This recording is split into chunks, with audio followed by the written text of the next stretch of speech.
भाई और बहनों, आज इस विज्ञान की चक्काचौंध में, आज इस झूठे भौतिकवादी फैशन की दौड़ में, हो सकता है आप लोगों को मेरे वीडियो मजाक लगते हों, मेरी बातें आपको पाखंड और अंधविश्वास से भरी हुई लगती हों, लेकिन मेरे यही वीडियो और मेरी यही बातें जो परम पूज्य सतगुरु रामपाल जी भगवान के सत्संगों से संबंधित होती हैं, जो वास्तविक हैं, जो सत्य हैं, जो अध्यात्म से संबंधित हैं, यही बातें 2028 के बाद आप जी यूट्यूब पर और फेसबुक पर पवन दास इज लाइव सर्च कर करके देखा करेंगे।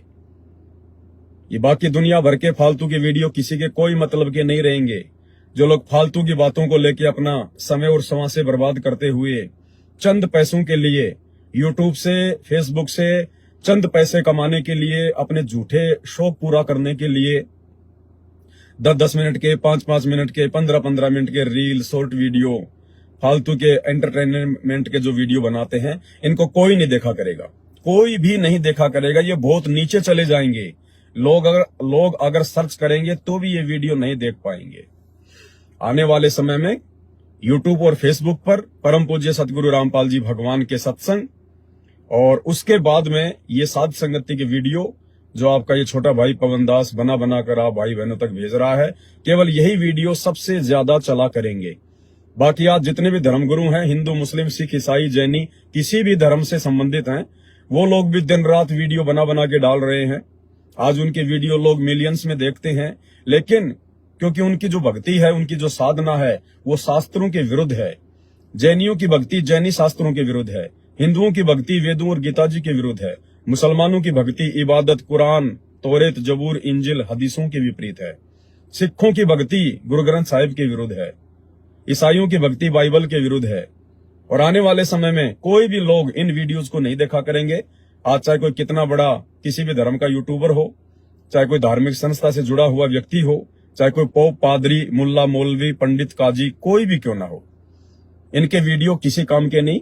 वर्तमान में जरूरी ये वीडियो काम के हैं, केवल उनका पेट भरने के लिए, केवल उनके धार्मिक धंधे के लिए, उनके मंदिर, मस्जिद, चर्च, गुरुद्वारे, उनके आश्रमों को चलाने के लिए। लेकिन जिस दिन ये समाज परम पूज्य सतगुरु रामपाल जी के सत्संग सुनना शुरू कर देगा, और अवश्य सुनेगा, क्योंकि समय आ चुका है, ये कलयुग की बिचली पीढ़ी चल रही है, ये भक्ति युग चल रहा है। आने वाले समय में जब इंसान के ऊपर आपत्तियों का दौर शुरू होगा, प्राकृतिक घटनाएं घटित होंगी, बाढ़, भूकंप, अतिवृष्टि, अनावृष्टि, ओलावृष्टि, सूखा, महामारी और भी तरह तरह के युद्ध, गृह युद्ध, महायुद्ध, तो मजबूरन इंसान को संत रामपाल जी, परमेश्वर जी के सत्संग सुनने पड़ेंगे, उनकी शरण में आना पड़ेगा। अन्यथा बेमौत मरने के अलावा, अकाल मौत मरने के अलावा, चाहे कोई किसी देश का राष्ट्रपति हो, चाहे आम नागरिक हो, किसी के पास कोई ऑप्शन बचेगा ही नहीं। तो चलिए मैं शुरुआत करता हूं आज के इस वीडियो की। और आज के वीडियो में मेरे पास में आम समाज से, जगत से एक व्यक्ति ने एक मैसेज किया है, उन्होंने एक संदेश मुझे भेजा है। ये कोई फाउंडेशन चलाते हैं। मेरी वीडियो देखकर इन्होंने अपनी शंका जाहिर की है, क्योंकि दास अक्सर अध्यात्म के विषय में ज्यादा चर्चा करता है। हम राजनीतिक या सामाजिक बातों के विषय में चर्चा नहीं करते हैं, क्योंकि वो हमारे विशेष कोई मतलब की नहीं होती है। तो ये कोई रा फाउंडेशन नाम करके है, इस प्रकार से ये पोस्ट वगैरह डालते हैं यूट्यूब पर, फेसबुक पर, काफी ज्यादा इनका जो चैनल है वो चलता है। तो जब इन्होंने मुझ पवन दास के अध्यात्म को लेकर वीडियो देखे, तो इन्होंने अपने कोई शंका जाहिर की है, क्योंकि ये विज्ञान को ज्यादा महत्व देते हैं। हो सकता है ये किसी धार्मिक संस्था से ये जो है जुड़े हुए हों। तो इनका एक मैसेज है जो मैं आपको पढ़कर बता रहा हूं।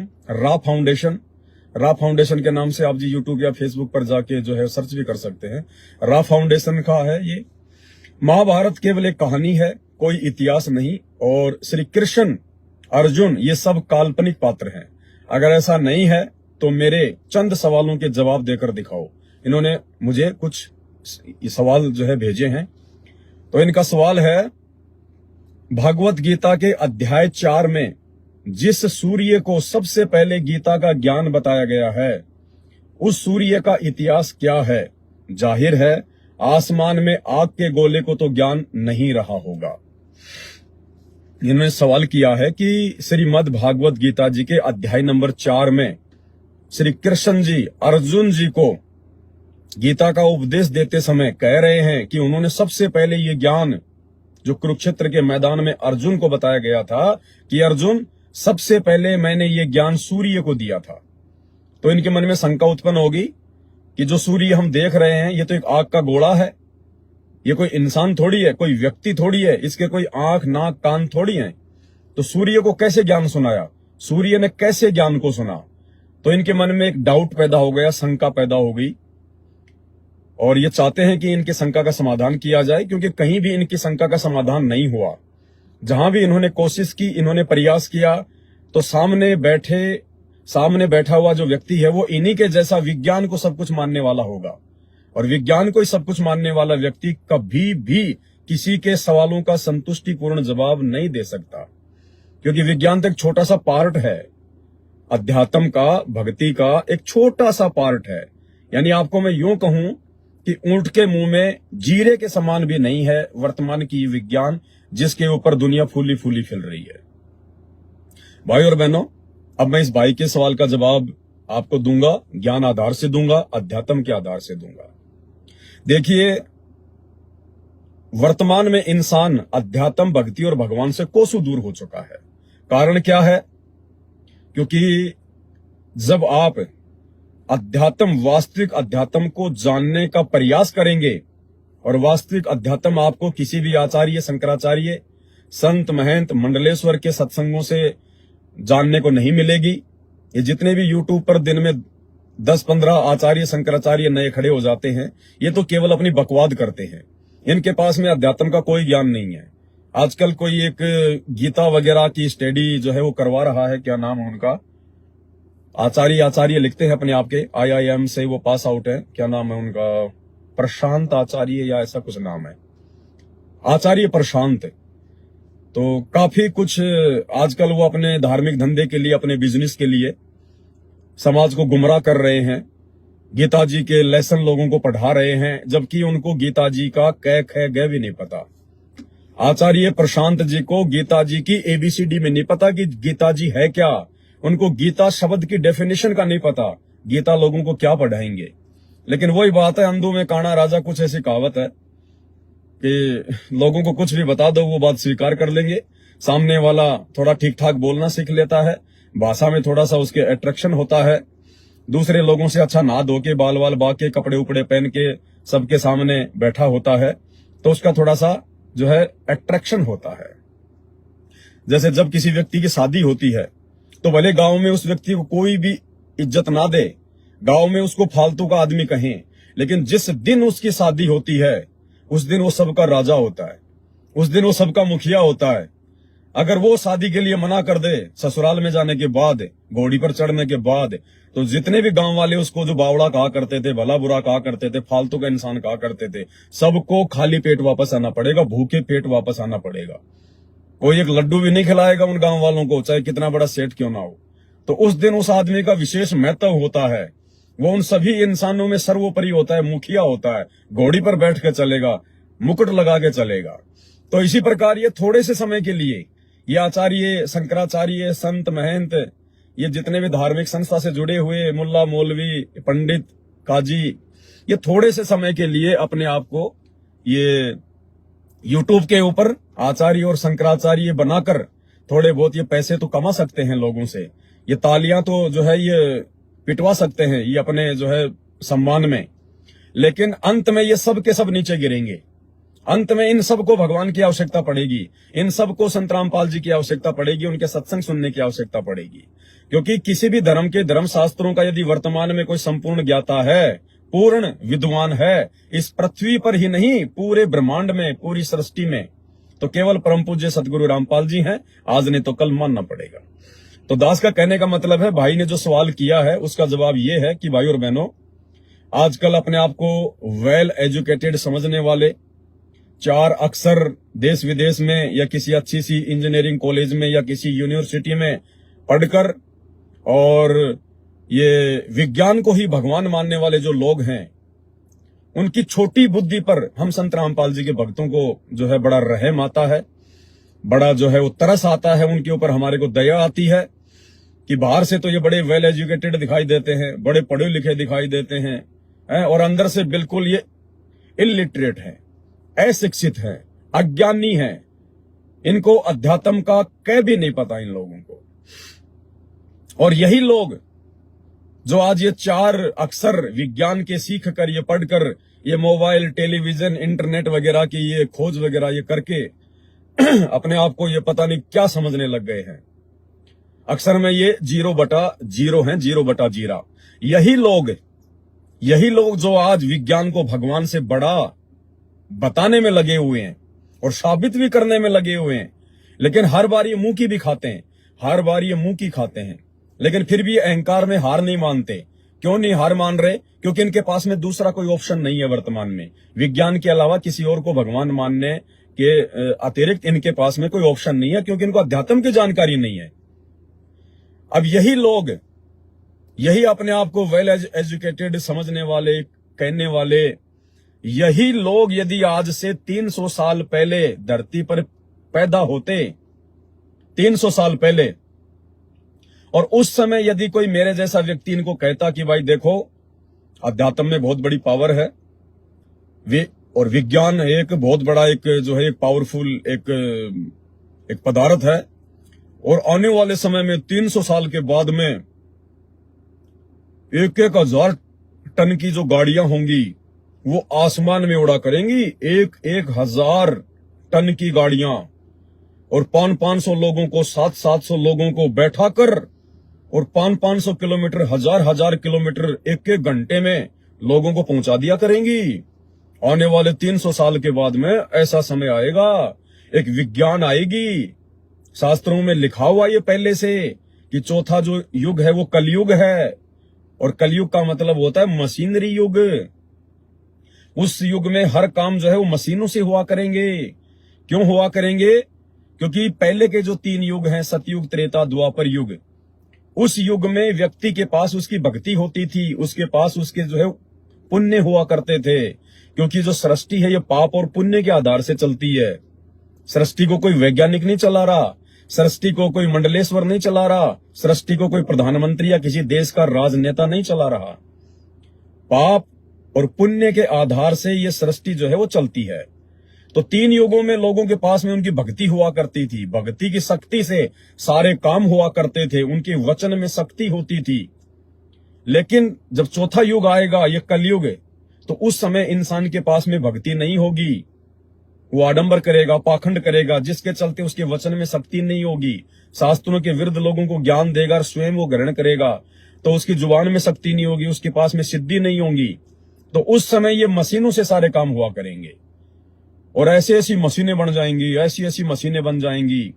आदमी जो है 100 मंजिल की जो है बिल्डिंगें बनाएगा, और आदमी ऊपर जाने के लिए जो है जीने का सहारा नहीं लेगा, वो पैड़ियों के सहारे नहीं जाएगा, एक बटन दबाएगा, एक मशीन उसको लेके जाएगी, मशीन उसको नीचे लेके आएगी, और ऐसे ऐसे गाड़ियां बन जाएंगी, ऐसे ऐसे जो है वो साधन बन जाएंगे, 1,000 टन उनका वजन होगा, वो लोहे के होंगे, और वो आसमान में उड़ा करेंगे, 500 आदमियों को बैठाकर 1,000 किलोमीटर 1 घंटे में उनको पहुंचा दिया करेंगे। तो उस समय यदि ये व्यक्ति होते जो आज विज्ञान को भगवान मानते हैं, तो उस समय यही व्यक्ति इसी विज्ञान का ये मजाक उड़ाते, और ये क्या बोलते पता है? उस समय अपनी जेब से 1 रुपए का सिक्का निकाल के बोलते हैं कि वो मजाक कर रहा है भाई फालतू में, तेरे को हम ही मिले क्या? अरे तेरे को मजाक करने के लिए हम ही मिले क्या? ये ले 1 रुपए का सिक्का, तू कह रहा ना कि 1,000 टन की गाड़ियां आकाश में उड़ेंगी, ये ले 1 रुपए का सिक्का, इसको उड़ा के दिखा इसको उड़ा के मेरे को। यही लोग जो आज विज्ञान को भगवान मान रहे हैं, उस समय इन लोगों के ऐसे सवाल होते, क्योंकि उन्होंने कुछ देखा ही नहीं था, इनको मालूम ही नहीं था कि विज्ञान जो है वो किस चिड़िया का नाम है, किस चींटी का नाम है। तो ये केवल उतना ही बोलते हैं, उतना ही सोचते हैं जितना इनकी आंखों के सामने होता है। और जो अध्यात्म से जुड़े हुए व्यक्ति होते हैं, जिनको परमात्म ज्ञान होता है, जिनको पूर्ण सतगुरु की शरण प्राप्त हो जाती है, और पूर्ण सतगुरु जब उनको तत्व ज्ञान से परिपूर्ण कर देता है, तो वो आत्माएं आगे पीछे का इतिहास भी थोड़ा बहुत जानने लग जाती हैं। तो यही व्यक्ति जो है मजाक उड़ाते विज्ञान का, जो आज विज्ञान को भगवान कह रहे हैं। अब इस भाई की शंका है, इन्होंने जो मुझे लिख के भेजी है ये, कि भागवत गीता के अध्याय 4 में जिस सूर्य को सबसे पहले गीता का ज्ञान बताया गया है, उस सूर्य का इतिहास क्या है। जाहिर सी बात है, आसमान में आग के गोले को तो ज्ञान नहीं रहा होगा। बिल्कुल सही बात है। जो सूर्य हम देख रहे हैं, जिसको परमेश्वर ने बनाया है, जिसको परमात्मा ने बनाया है, इस सूर्य को तुम्हारी विज्ञान ने नहीं बनाया। ये सूर्य असंख्य युगों से इसी प्रकार से अपना कार्य निरंतर करता आ रहा है। इसको किसी मेंटेनेंस की आवश्यकता नहीं पड़ती, इसको किसी सर्विस की आवश्यकता नहीं पड़ती, इसको चलाने के लिए किसी वैज्ञानिक की आवश्यकता नहीं पड़ती, किसी मशीन की आवश्यकता नहीं पड़ती। तुम लोगों ने छोटा सा एक एसी बनाया है, तुम्हारी विज्ञान ने एक छोटा सा एक यंत्र बना दिया, एसी। ये गाड़ियां बना दी, जिस गाड़ी के अंदर मैं बैठ के लाइव आ रहा हूं, ये छोटी सी गाड़ी बना दी माचिस की डिब्बी के जैसी। अरे इस गाड़ी की अगर 10-15 हजार किलोमीटर के बाद में अगर आप इसकी सर्विस ना करवाओ, इसका मेंटेनेंस वगैरह टाइम पे ना करवाओ, इसके अंदर अगर आप डीजल पेट्रोल ना डालो, इसके अंदर यदि आप ये कूलेंट वगैरह ना डालो, टाइम पर इसकी लाइटें, इसके ब्रेक वगैरह चेक ना करवाओ, तो ये डिस हो जाएगी, ये नहीं चलेगी, अपना काम नहीं करेगी, ये जवाब दे देगी कि भैया मेरे बस की बात नहीं है। और जिस परमेश्वर ने ये सूरज बना रखा है, जो पूरी दुनिया को रोशनी दे रहा है, ऐसी रोशनी पूरी दुनिया की लाइटें मिलकर, पूरी दुनिया के वैज्ञानिक मिलकर ऐसी रोशनी नहीं बना सकते।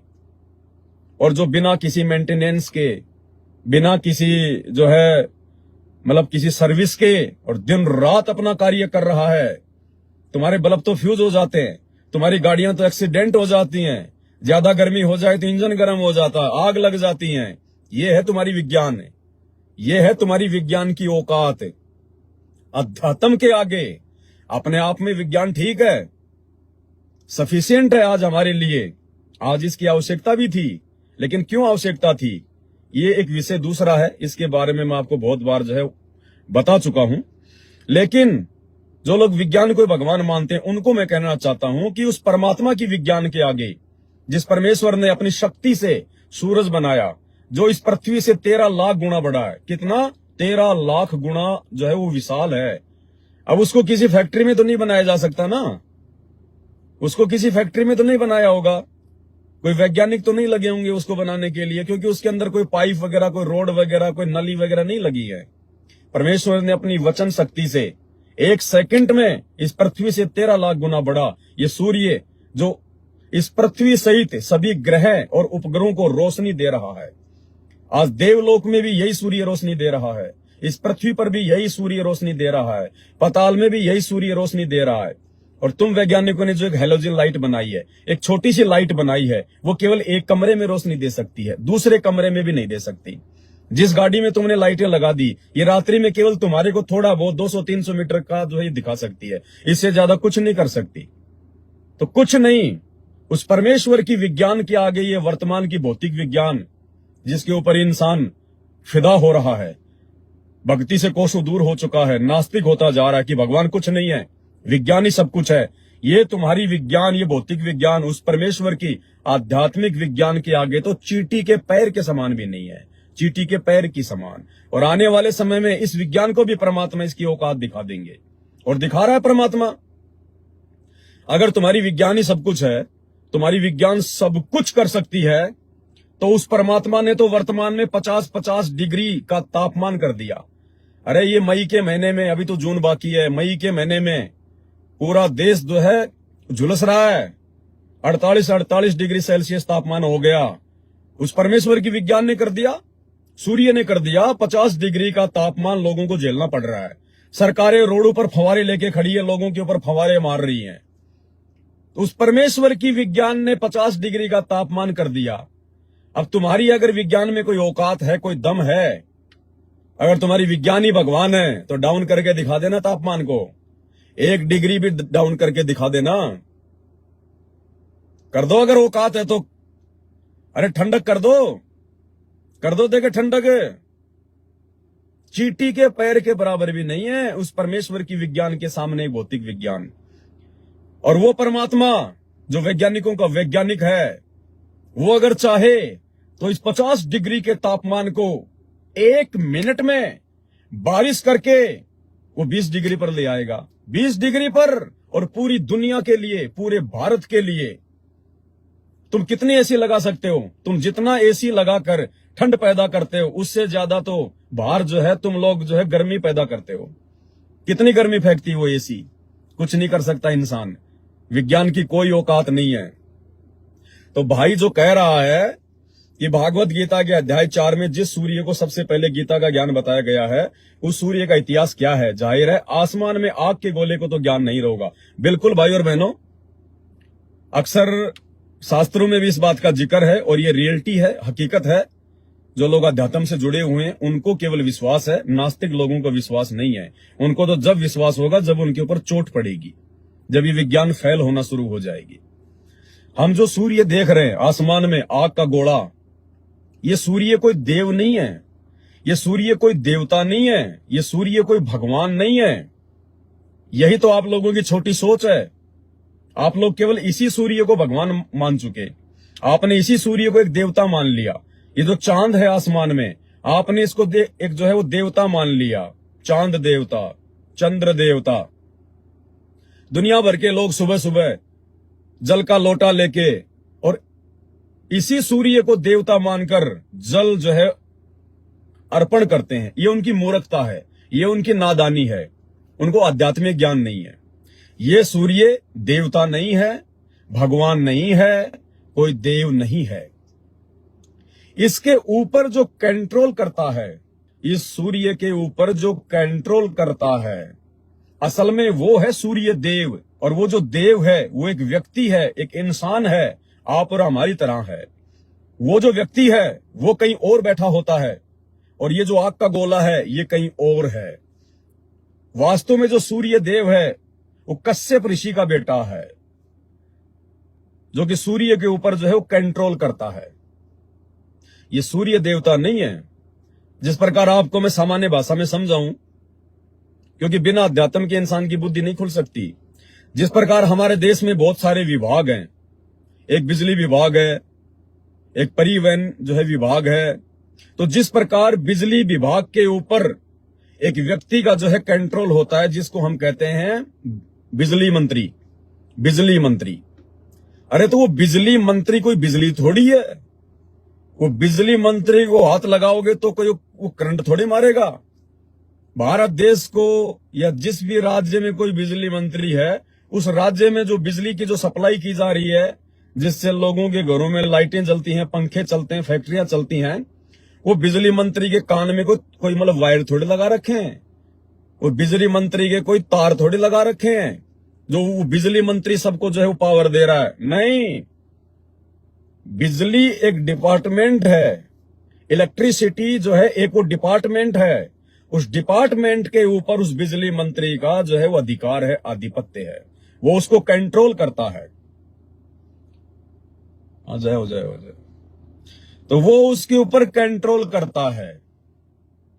ठीक इसी प्रकार ये जो सूर्य है, ये तो एक आग का गोला है, ये तो एक यंत्र है, ये तो एक यंत्र है। लेकिन इस यंत्र को जो कंट्रोल करता है, इस यंत्र के ऊपर जिसका अधिकार है, वो कश्यप ऋषि का बेटा है सूरज। वो एक देव है, वो इसको कंट्रोल करता है। अब जिस प्रकार हमारे भारत देश के जो परिवहन मंत्री हैं, रोड मंत्री हैं, उनका नाम है नितिन गडकरी। अब नितिन गडकरी कोई रोड थोड़ी है, नितिन गडकरी कोई बस थोड़ी है। वो परिवहन मंत्रालय के ऊपर अपना आधिपत्य रखता है। वो उनको दिशा निर्देश देता है, कौन सी गाड़ी कब चलेगी, कितनी बसें जो है नहीं चलानी है, कौन सी रोड कहां बनेगी, कौन सा हाईवे कहां से निकलेगा, कैसे बनेगा, कौन बनाएगा। वो नितिन जो गडकरी है, जो रोड मंत्री है, जो परिवहन मंत्री है, वो उस मंत्रालय के ऊपर अपना आधिपत्य रखता है।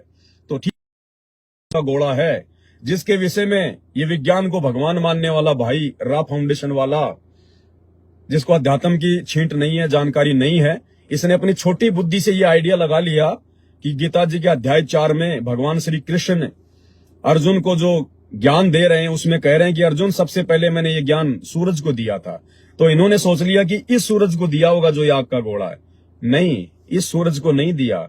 ये तो एक यंत्र है जिसको कंट्रोल करता है। जैसे ये मोबाइल है, ये मोबाइल है, अब इस मोबाइल के ऊपर मेरा कंट्रोल है। अब इस मोबाइल के अंदर से मैं लाइव आ रहा हूं, मैं आपको जानकारी दे रहा हूं, तो मैं मोबाइल के अंदर नहीं बैठा हुआ हूं।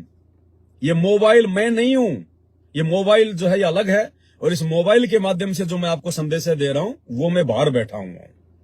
लेकिन आध्यात्मिक जो विज्ञान होती है भाई और बहनों, वो इस भौतिक विज्ञान से, इस देश और दुनिया की जो विज्ञान है, इस विज्ञान से लाखों गुणा जो है ये उत्तम होती है, लाखों गुणा उत्तम होती है। लेकिन इंसान की एक फितरत होती है, वो जिस चीज को जानता नहीं, जिस चीज को उसने देखा नहीं, उस चीज को वो जल्दी से जो है वो स्वीकार जो है वो नहीं करना चाहता।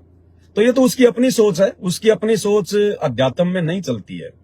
जो सत्य है वो तो सत्य ही होता है, उसको कोई नकार नहीं सकता उसको।